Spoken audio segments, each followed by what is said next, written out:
The Nanoose First Nation is optimistic that changes are finally going to be made to a deadly stretch of the island highway that divides their reserve.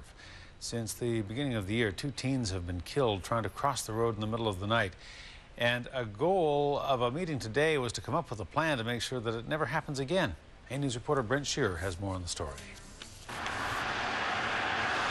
There are fresh flowers on Kevin Rocky Bob's memorial. The 19-year-old was killed just last Saturday. He was trying to cross the island highway and was hit by a car.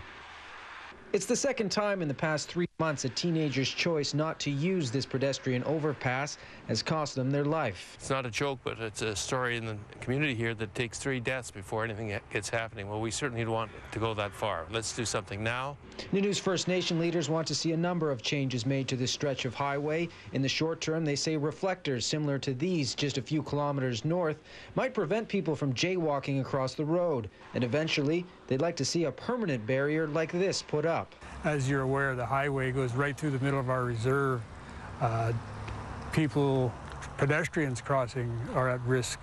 And then you have the people in vehicles going back and forth. So we addressed a lot of things. The Nanoose First Nation also wants the province to consider putting in a stoplight to help deal with speeding drivers and drop the speed limit to 60 kilometers an hour, just like it is down the road. The police also attended today's meeting, throwing their support behind changes to the highway. One life lost is too many. It's having an effect on our communities. It's having an effect on us as police officers, on the other people who are involved with other agencies. There needs to be some changes made.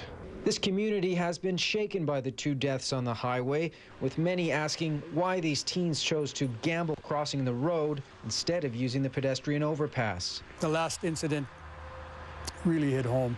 So, yeah, there has been education. Our education person's been talking to them, our band manager's been talking to them. We inform parents when we hear they're doing it. Unfortunately, our children, like anywhere else, if they can find a shortcut, they'll take it.